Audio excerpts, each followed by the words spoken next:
So EQ is a leading share registry. We are number one in the UK and number two in the US. We offer services around shareholder management and retirement solutions and customer resolution, particularly in the UK. EQ India is essentially a captive of EQ Group, and we started off in EQ India in 2014. So we basically complete 10 years of our existence in India. I joined EQ towards the end of the pandemic, and that was a time when the whole world was in a state of shock, I would say, where we had a lot of questions with respect to growth, with respect to business sustainability, with respect to profitability. So the first endeavor when I joined EQ India was to ensure that there was a sense of continuity, and slowly over a period we started working on the growth aspect. So we embarked on a program called Right Shoring, which was a strategic program driven by the executive committee of EQ.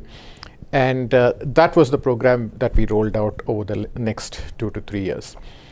And today, if we look at EQ India, I think we've reached a stage where we are continuing to grow, and it's not growth just for the sake of growth, but it is growth keeping in mind the strategic objectives of the company. And our endeavor is to make sure that we are a valuable partner to EQ Group and contribute positively to the growth of the group.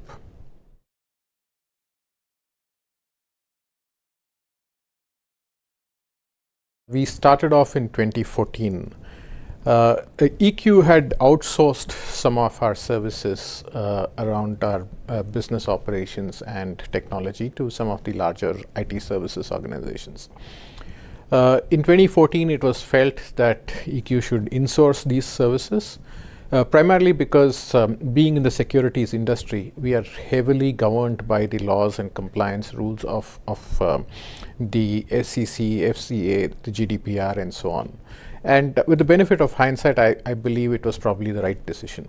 So we started off fairly small, getting these outsourced operations into EQ India.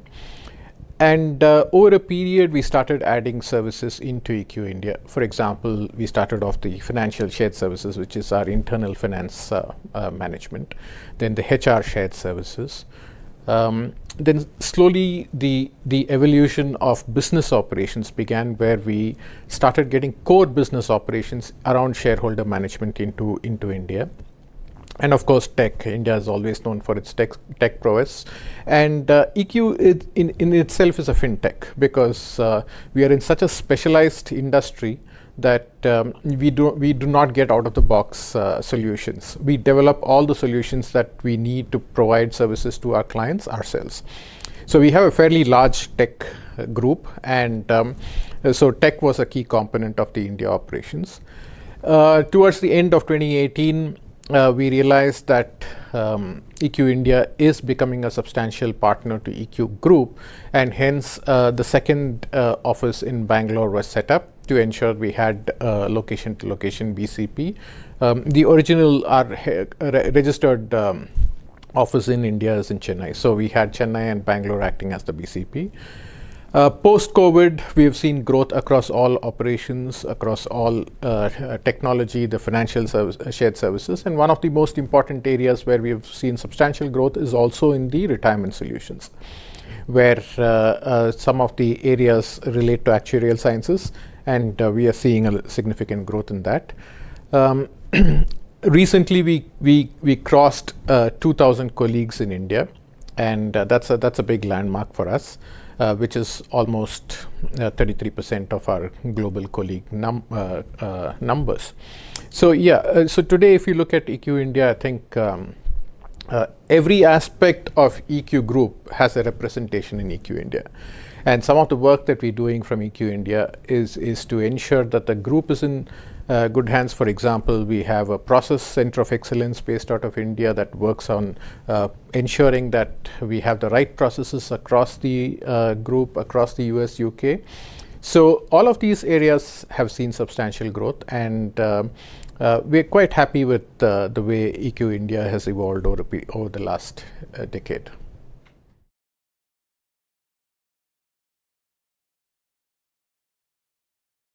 EQ's vision is to be the leading share registrar with complementary services.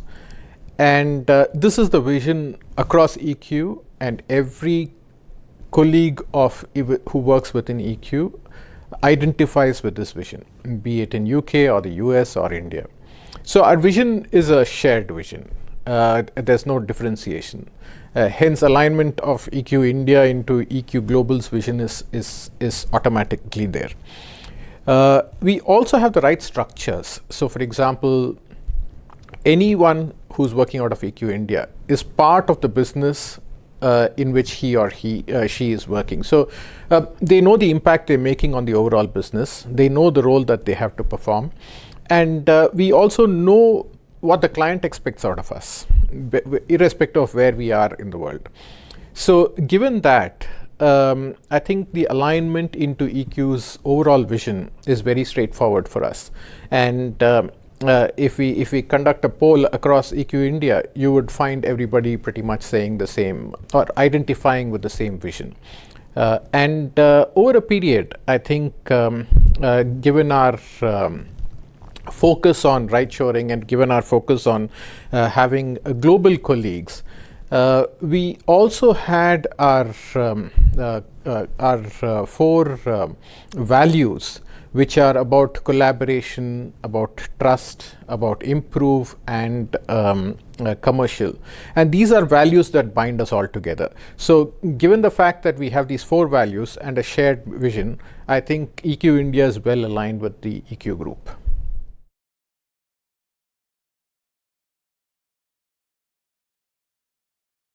One of the important aspects is we are in a very specialized industry.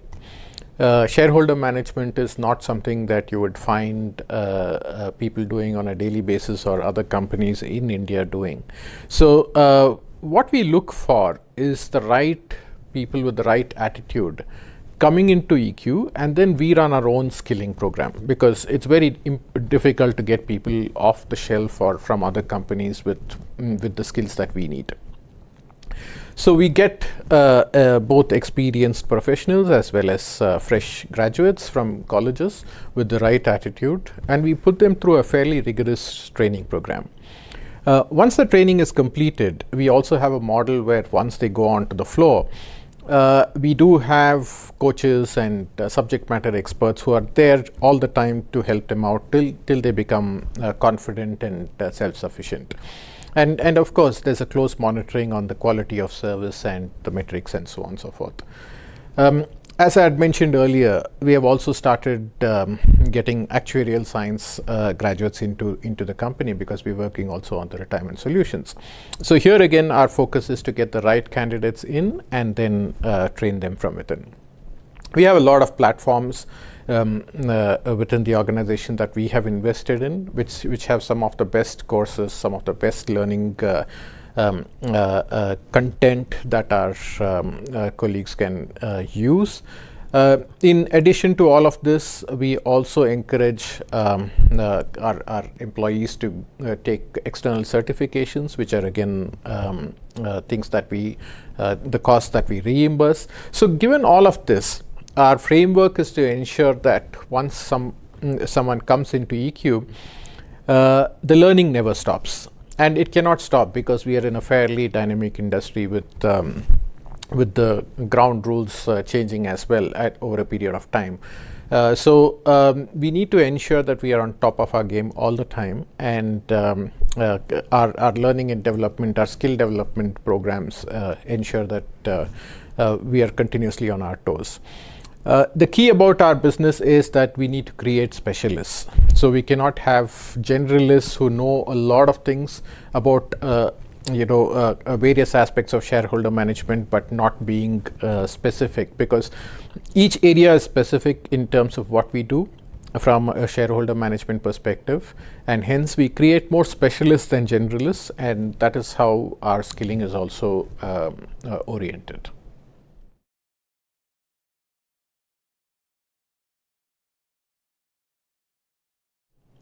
Technology is an important aspect of everything we do, and EQ is a fintech. So we develop our own technology, we have our own applications, and which we use as well as our clients use, and hence we need to make sure that they are best in class.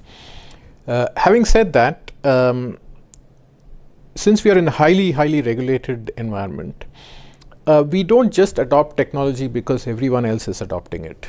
A classic example is artificial intelligence. Today, everybody asks us how much of artificial intelligence do we use, and how do we use it, and so on and so forth. Of course, we use it. We use it in various aspects of our business. But having said that, we don't use it just because the world is using it. There's a detailed evaluation that is done in terms of, most importantly, the information security and how it helps us, how it helps our clients, because we are under no pressure to sell ourselves using technology. What we sell is our service.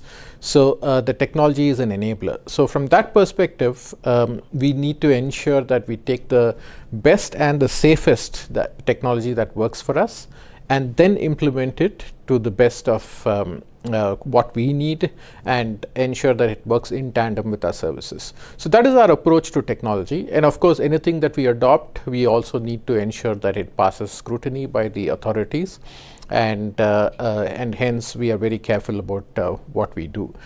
And even before any new tech goes live, there's a significant amount of testing that is done.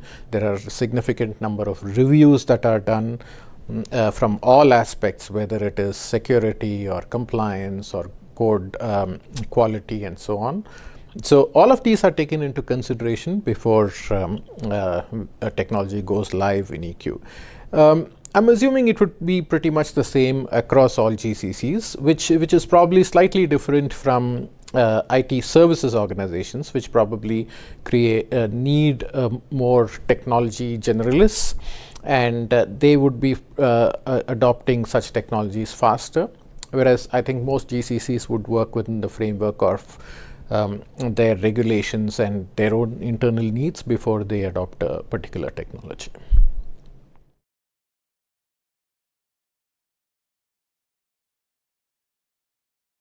We finish our 10th year in India, and the theme of 10th year for EQ India itself is ESG.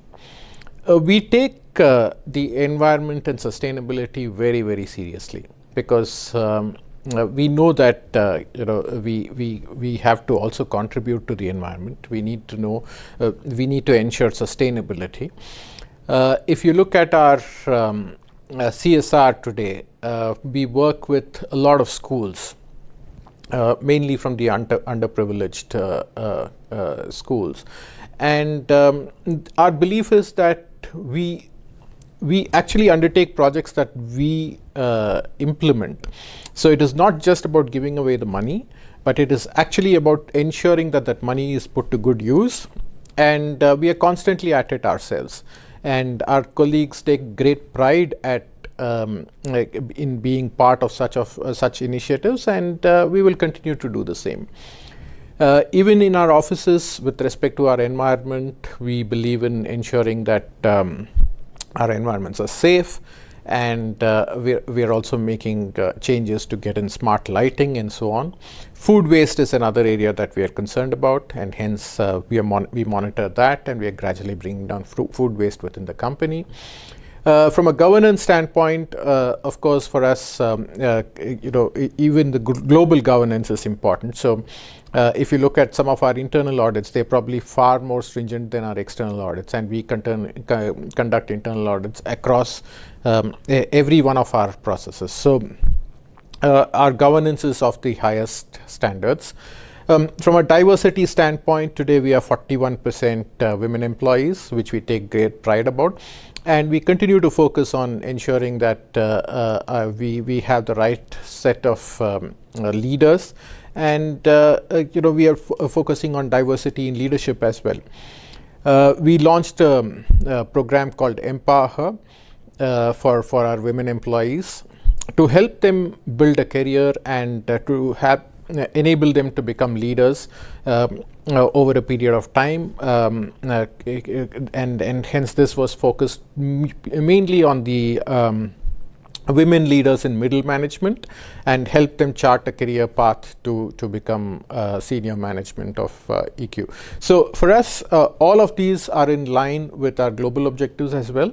If you look at our global programs, we would find many similar programs, and all of these are in line with those programs and those objectives.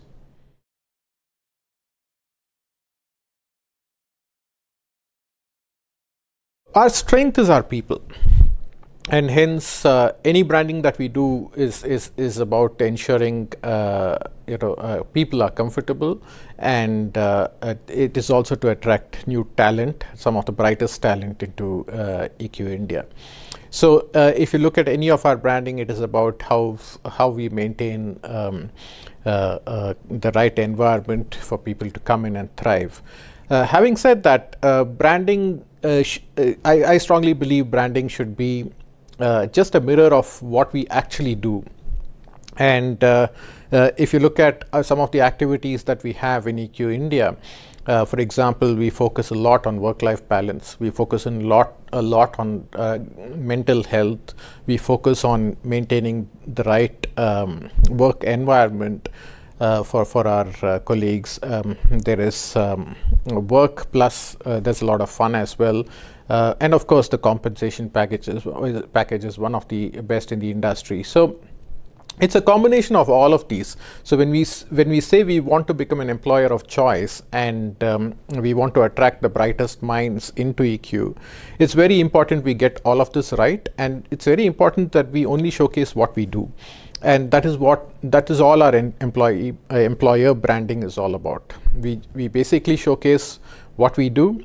We have our employees speak about ourselves, and we have many colleagues who have who have been through, been with us since inception. So they speak about what makes them stay in EQ. So our employee branding is essentially about all of these aspects. It is just to showcase what we actually do.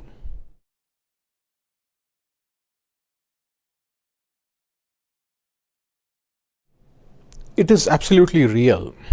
We live in a highly volatile world today, and the threats are real. The number of cyber crimes are on the rise, and obviously cyber criminals are also getting more and more innovative. At EQ, we believe we can ward off these threats with a two-pronged approach. One is tech, the other is people. Because you cannot be successful against cyber criminals unless both of these work in tandem. One alone will not solve the problem. So we continue to invest in the right technology. We continue to invest in some of the best technology. And at the same time, we continue to make our employees aware of the various kind of frauds that are there. We have mandatory courses, we have compliance courses that each one of us have to take and clear, and these are all time-bound courses, and they are continuously evolving based on what we see out in the market. So it's a combination of employee awareness, human awareness, plus the tech working in tandem. That is our approach, but it's a very real problem, and I don't think it's going to go away in a hurry. So it's important for us to keep evolving ourselves, and most importantly, keep a watch for new kinds of cyber threats, and be on our toes all the time. And given the fact that we are in the shareholder business, and one of our core values is also that we should be a trusted partner to our clients, suppliers, colleagues, everybody. It's very important that we don't lose that trust through losses in cybercrime. So we take it very, very seriously, and we continue to work on it day in and day out.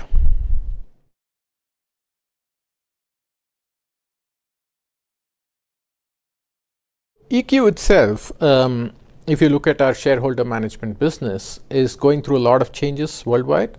There's a lot more digitization, there's a lot more automation, there's a lot more focus on user centricity, ease of use of the platforms, and so on and so forth. So we will continue to focus on all of this. Of course, we also look at employee productivity and upskilling and some of these. I believe that EQ India will continue its rate of growth, because as a business we continue to grow both in the UK and the US, and I see no reason for us to stop growing. At the same time, it has to be responsible growth, both from a business standpoint as well as from a security standpoint. We need to be very clear about where we are headed and how we are headed, and keeping our overall strategy and vision in mind, I think we will continue to grow over the next few years.